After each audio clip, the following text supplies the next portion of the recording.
Good morning students.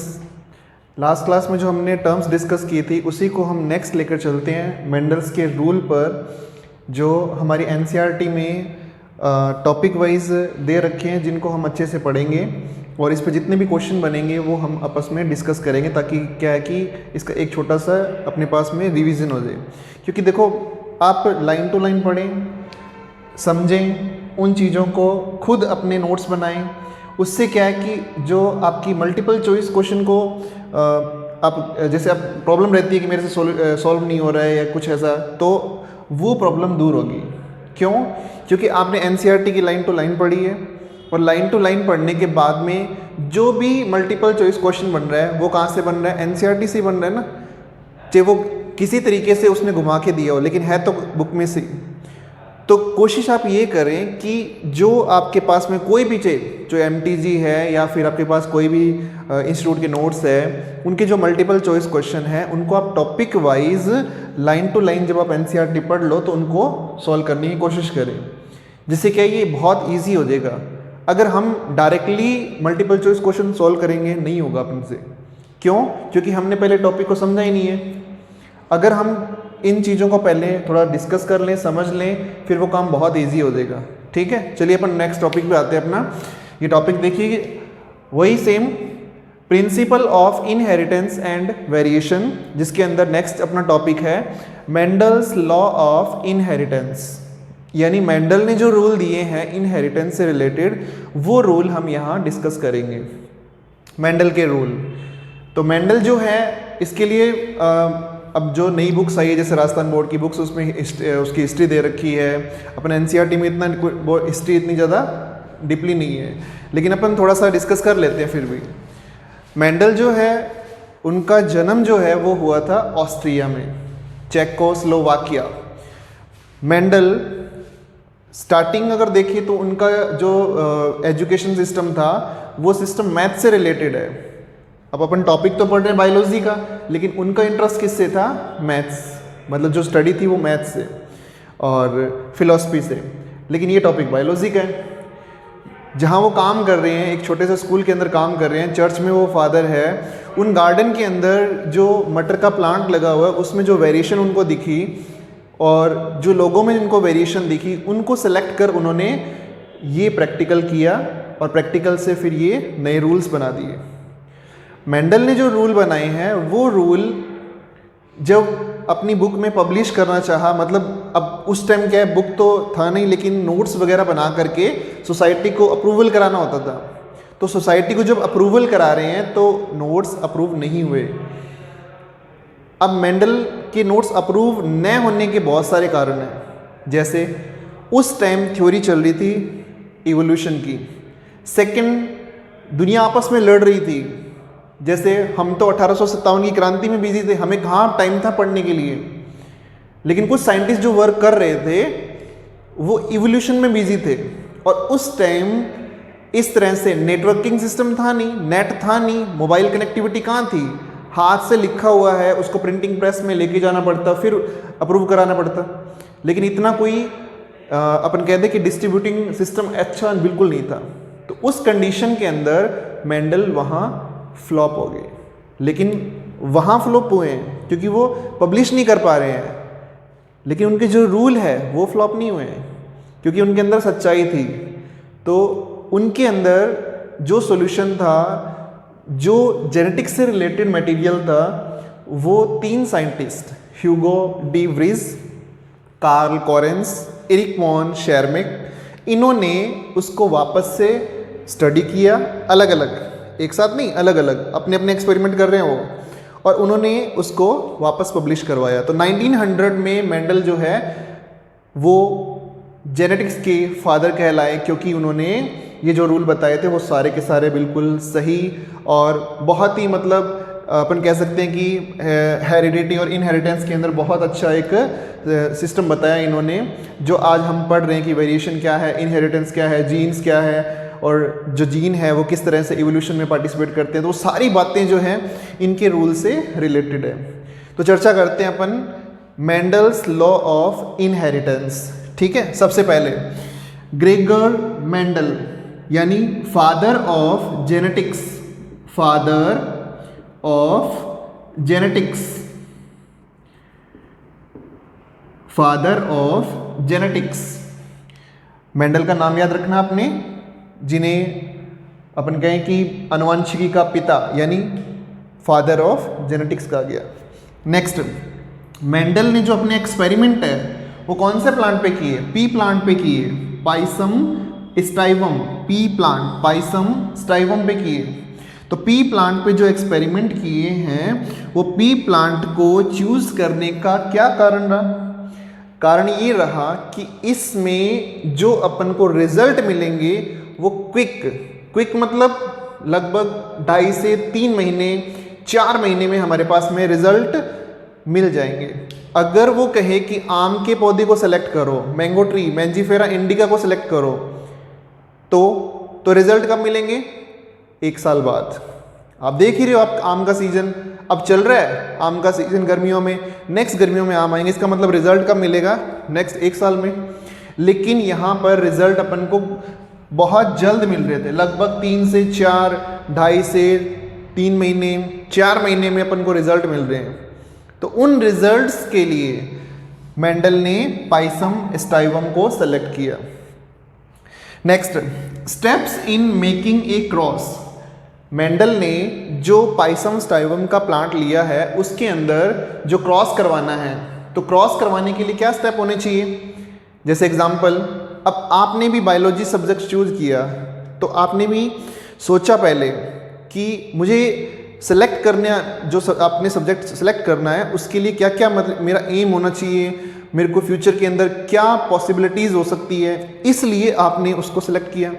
यानी पहले आपने कुछ दिमाग में कोई तो कंक्लूजन निकाला होगा ना। उसी तरीके से सेम हम जब क्रॉस करवाते हैं तो पहले कुछ स्टेप्स है उनको फॉलो करते हैं, उनका एक कंक्लूजन तैयार करते हैं कि ये स्टेप्स जो है वो जरूरी है, ऐसा हमें करना पड़ेगा।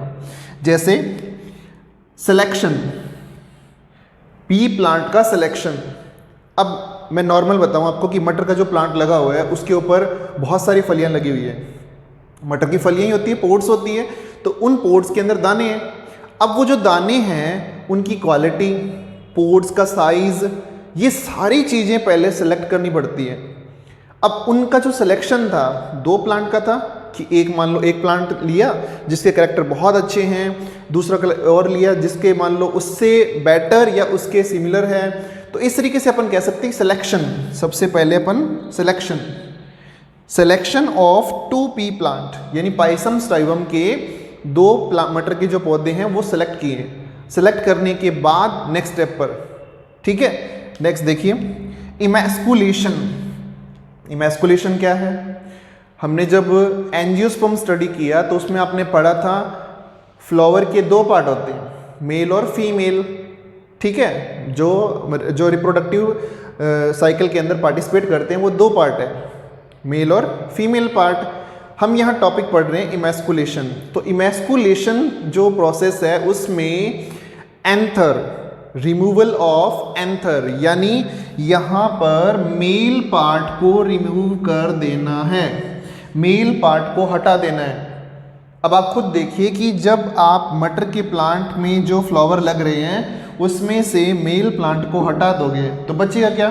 Female portion. तो इसका मतलब वो क्या होगा? फीमेल पेरेंट, फीमेल पेरेंट, ठीक है। इमैस्कुलेशन एक ऐसी प्रोसेस है जिसमें अपन एंथर को रिमूव कर देते हैं और एंथर रिमूव होने के बाद जो बची हुई पोर्शन है वो क्या रहेगी अपने पास? Female. Next, collection of pollen grain and transfer to female parent.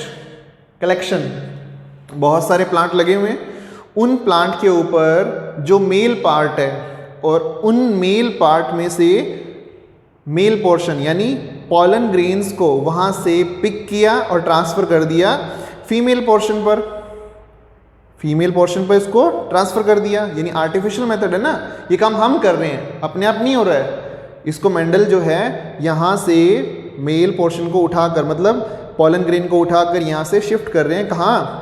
Female stigma के ऊपर। तो यही तो है पॉइंट अपना, collection of pollen grain and transferred to female parent। तो पहला देखो सिलेक्शन, सबसे पहले सिलेक्शन किया, उसके बाद इमैस्कुलेशन किया और उसके बाद कलेक्शन और उसे ट्रांसफर कर दिया। तो 3 स्टेप हो गए। Next collection and germination of seed to produce offspring, यानी आपने यहां पर क्या करवाया, पॉलिनेशन, और पॉलिनेशन से हमें क्या मिलेंगे, रिजल्ट, और उस रिजल्ट में जो फ्रूट्स यानी पोड्स जो हमारे पास अवेलेबल होगी उनसे हम किसका कलेक्शन करेंगे, सीड्स का, और उन सीड्स को हम जर्मिनेट करेंगे ताकि हमारे पास में क्या आ जाए, नई ऑफस्प्रिंग, नई जनरेशन।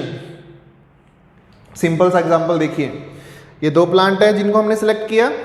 सेलेक्ट करने के बाद किसी भी एक फ्लावर या किसी अपने जितने फ्लावर सेलेक्ट किए हैं उनके ऊपर हमने emasculation mean removal of anther process को अप्लाई किया। अब मान लीजिए ये वाला जो मेल है, इस मेल से हमने पॉलन ग्रेन को इस पर शिफ्ट किया, तो ये वाला जो प्लांट है, इस प्लांट पर अपन को बहुत सारे सीड यानी पोड्स मिली, उनका हमने फिर कलेक्शन किया। फिर इससे ये जो है, इससे मिले जो सीड्स है, उन सीड को हमने जर्मिनेट किया। तो जर्मिनेट करेंगे तो हमारे पास में एक नया प्लांट लगेगा। तो उस प्लांट के अंदर कैरेक्टर किसके होंगे, इन पेरेंट्स के, यानी ये जो तो पेरेंट्स थे इनके कैरेक्टर किस में होंगे, इस वाले में। तो हम कह सकते हैं कि collection and germination of seeds to produce offspring. तो इन टर्म्स में आपको कोई दिक्कत नहीं होगी, आप इसको दोबारा देख लीजिए। स्टेप्स में जब आप क्रॉस करवाएंगे तो हमारे पास में सबसे पहले सिलेक्शन होता है। सिलेक्शन करवाने के बाद इमैस्कुलेशन इसलिए करवाते हैं ताकि कोई और किसी, मान लो हमारे डिज़ायर्ड 2 ही प्लांट है, मेरे पास डिज़ायर्ड 2 ही प्लांट है और ये तीसरा प्लांट यहाँ लगा हुआ है, बाई चांस इसके पोलन इस पर शिफ्ट हो जाए, फिर क्या होगा, तो हमें डिज़ायर्ड रिजल्ट नहीं मिलेंगे। इसलिए हमने इमैस्कुलेशन की प्रोसेस को किया। सेकेंड, इमैस्कुलेशन के बाद एक प्रोसेस और भी है जिसे अपन बैगिंग कहते हैं। देखो ये मान लो एक फ्लावर है, इस फ्लावर में स्टिग्मा, स्टाइल और ओवरी, यहाँ से हमने रिमूवल तो कर ही दिए, एंथर को हटा ही दिए। अब हमने एक डिजायर्ड पोलन को यहाँ शिफ्ट किया, डिजायर्ड पोलन को यहाँ शिफ्ट किया। तो डिजायर्ड पोलन यहाँ शिफ्ट होने के बाद अगर मान लो हम शिफ्ट कर रहे हैं उससे पहले कोई और आ गया तो, इसलिए हम शिफ्ट करने के बाद फटाफट से इस पर बैगिंग प्रोसेस अप्लाई करते हैं या फिर इस पर कोई जेल लगा देते हैं जिससे अनदर कोई पोलन इस पर शिफ्ट ना हो। तो ये बैगिंग प्रोसेस होती है, ये इमैस्कुलेशन, ये हम बिल्कुल अपने डिजायर्ड रिजल्ट लेने के लिए प्रोसेस को अप्लाई करते हैं। Next, collection of pollen grain and transfer to female parents. Next, collection on germination of seed to produce offspring. ठीक है, आप इसको नोट डाउन कर लीजिए, ये पॉइंट्स आपके लिए बहुत इंपॉर्टेंट है। ये जो पॉइंट्स है, इन पॉइंट्स को आप इसी तरीके से याद करें। आपने पॉइंट्स को नोट आउट कर लिया होगा। Steps in making a cross, selection of 2p plant, emasculation और उसके बाद collection of pollen grain and transfer to female parent. Next, collection and germination of seeds to produce offspring. अब बात करते हैं कि मेंडल ने पी प्लांट को सेलेक्ट किया, तो पी प्लांट में जो कंट्रास्टिंग कैरेक्टर थे वो कितने चूज किए, 7 pair. 7 pair mean total 14। Exam में एक बार क्वेश्चन आ चुका है, how many characters selected bye Mendel in their experiments. Mendel ने कितने कैरेक्टर सेलेक्ट किए। अब वहां ऑप्शन में दे रखा है 7, 14, 10, none of these. How many characters, not pairs.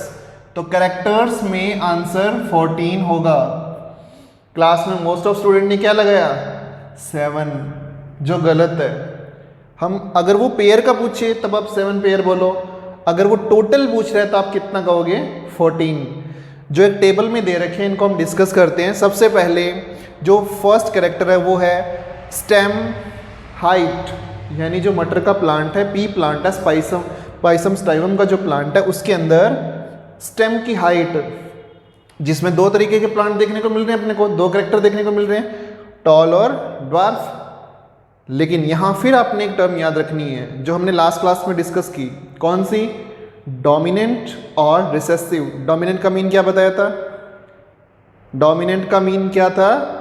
जो कैरेक्टर एक्सप्रेस हो रहे हैं, जो आपको देखते ही पता लगे एक्सप्रेस हो रहे हैं, उनको देखा आपने और उसके बाद आपने रिजल्ट फाइंड आउट किया, तो क्या बोलेंगे उन्हें? डोमिनेंट। और रिसेसिव, जो हिडन कैरेक्टर छुपे हुए हैं, जो हमें दिखाई नहीं दे रहे हैं, वो क्या है? रिसेसिव। देखिए स्टेम के लिए आप दो कैरेक्टर याद रखेंगे, टॉल और ड्वार्फ। फ्लावर का कलर, यानी जो पी प्लांट है उस प्लांट में जो फ्लावर जर्मिनेट हो रहे हैं वो कौन से कलर के हैं? वॉयलेट और वाइट कलर के। Next, flower position. फ्लावर की पोजीशन क्या हो सकती है? एक्सियल पोजीशन हो सकती है या फिर टर्मिनल पोजीशन हो सकती है। यानी फ्लावर जो है प्लांट पर लग रहा है वो किस पोजीशन पे लग रहा है? एक तो एक्सियल पोजीशन पर और दूसरा टर्मिनल पोजीशन पर। नेक्स्ट, पोड शेप, फली, मटर की जो फली है ना उसकी बात कर रहे हैं अपन। पोड शेप इनफ्लेटेड और कंस्ट्रक्टेड, या तो फली फुली हो सकती है या फली पिचकी हो सकती है, झुरीदार हो सकती है, तो इनफ्लेटेड और कंस्ट्रक्टेड। Next, pod colour. पोड का जो कलर है वो क्या हो सकता है? ग्रीन और येलो। ग्रीन कलर क्या रहेगा? डोमिनेंट। येलो कलर क्या रहेगा? रिसेसिव। सीड शेप,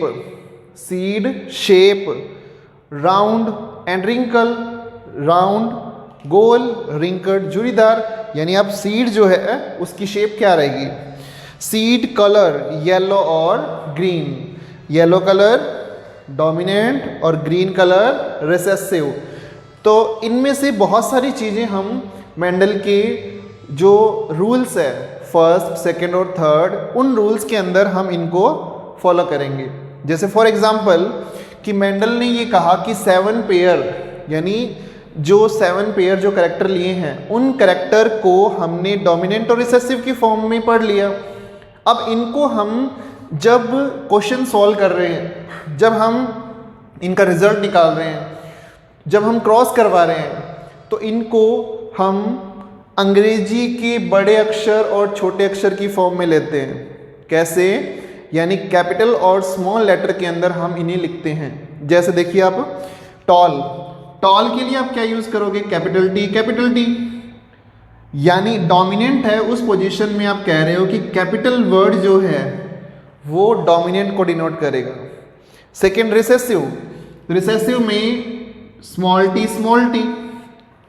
तो स्मॉल टी जो है वो क्या? ड्वार्फ को शो कर रहा है। तो अपन कह सकते हैं कि कैपिटल टी और स्मॉल टी ये डिनोट करेंगे किसको? कैपिटल टी और स्मॉल टी स्टेम की हाइट को। कैपिटल टी तो शो करेगा टॉल को और स्मॉल टी किसको शो करेगा?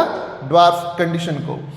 तो इनको हम नेक्स्ट जो हाइब्रिड आएंगे, क्रॉस आएंगे, उनके अंदर यूज करेंगे। जैसे एक और देखिए एग्जांपल, कैपिटल आर और स्मॉल आर। कैपिटल आर किसको डिनोट करेगा? राउंड को, यानी शेप जो है राउंड शेप। और स्मॉल आर किसको डिनोट करेगा? रिंकल। अब राउंड हो सकता है या फिर रिंकल, यानी जो बीज है वो पिच का हो सकता है या फिर फूला हुआ हो सकता है। दो ही बातें हो सकती है, पूरा गोल या फिर झुरीदार हो सकता है। नेक्स्ट, कलर, या तो कलर येलो हो सकता है या उसका कलर ग्रीन हो सकता है। तो ग्रीन कलर के लिए तो आप याद रखोगे स्मॉल वाई और कैपिटल वाई येलो के लिए। तो इस तरीके से ये जो कैपिटल और स्मॉल लेटर के जो कैरेक्टर्स हम यूज़ कर रहे हैं, ये सारे के सारे हम हाइब्रिड में यानी क्रॉस करवाने में यूज़ करेंगे। ठीक है, तो ये एक छोटा सा एक व्यू था किसके? मेंडल्स के रूल की स्टार्टिंग का, मेंडल्स लॉ ऑफ इनहेरिटेंस, जिसे अपन बहुत अच्छे से पढ़ चुके हैं। फिर भी आपको कोई डाउट लगता है तो आप क्वेश्चंस लेके आ सकते हैं। ठीक है, तो पेयर्स को याद रखना आपने, कैरेक्टर जो दे रखे हैं उनको याद करना है। 7 पेयर हैं, 7 पेयर हैं, हर एक को अलग अलग देखें तो टोटल 14 कैरेक्टर हो जाएंगे अपने पास। इनमें से कुछ डोमिनेंट है और कुछ रिसेसिव है, ठीक है। इसके क्वेश्चन शीट में दे रखे हैं, वो आप सॉल्व करें ताकि आपको एक आइडिया हो जाए कि कौन सा कैरेक्टर डोमिनेंट है, कौन सा रिसेसिव है, ताकि अपना क्वेश्चन गलत ना हो, ठीक है। उसी तरीके से ये जो छोटा सा रिव्यू दिया है मेंडल्स के लिए, उसमें आप मेंडल को याद रखें कि फादर ऑफ जेनेटिक्स, कौन सा प्लांट सेलेक्ट किया, पाइसम स्टाइवम सेलेक्ट किया, और स्टेप्स क्या थे क्रॉस के लिए, तो वो अपन ये डिस्कस कर चुके हैं, ठीक है। आप इसे नोट कर लीजिए, और इनमें आपकी बुक में जो डायग्राम दे रखा है उस डायग्राम को लेकर आप इसे याद करें, बहुत ईजी आपको याद होगा, ठीक है। इसे नोट कर लीजिए फटाफट।